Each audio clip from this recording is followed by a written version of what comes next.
Most powerful banker in the world just died, and when you study his family, it becomes clear why people can't afford homes and college. The story goes back to the 1700s and a banker named Mayer Rothschild. And he made an amazing discovery that there was more wealth lending money to governments than individual people. And to stay with me, because this will explain why Gen Z can't afford anything. Rothschild would have 5 sons who he would send to 5 different countries across Europe to start central banks: Germany, Austria, England, Italy, and France. And by the early 1800s, the Rothschild family was funding both sides of the Napoleonic Wars, which was the real World War I. And funding both sides of wars would become part of the business model. Well, Napoleon would be defeated at the Battle of Waterloo, and the Rothschilds had gotten the news before everyone else. They knew that England won the war. Well, they start selling off all their English war bonds, and they make sure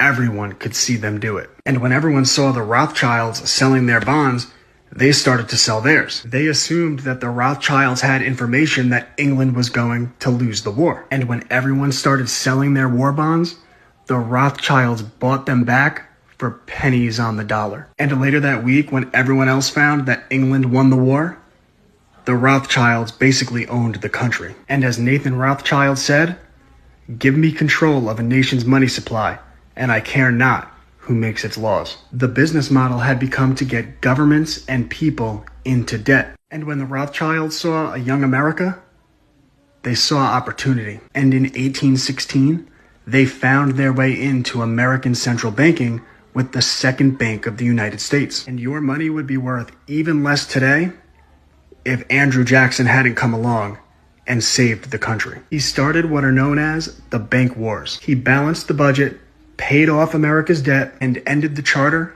of the second bank of the United States. And although an assassin was sent after Jackson, he would miss both shots, and Jackson would proceed to beat him with a cane. And that's why Jackson is on the $20 bill. They're mocking him, and they're mocking you and me. But 77 years later, the Rothschilds would take control of the American banking system with the passage of the Federal Reserve Act. That's what this book is about. It gave a small group of powerful bankers a monopoly over the printing of the American dollar. And for every dollar they print, they're paid back at interest. This is why the 16th Amendment was passed that same year, 1913. It established the federal income tax for the first time in American history. When they print this money, they get paid back at interest with our tax dollars. And there hadn't been a federal income tax for the first 137 years that America was a country. And these taxes go to paying back the bankers at interest, not the roads and the military like everyone thinks. It's usury, debt, interest. It's how you steal the wealth from the middle class of a nation. And they love the wars because they're getting paid back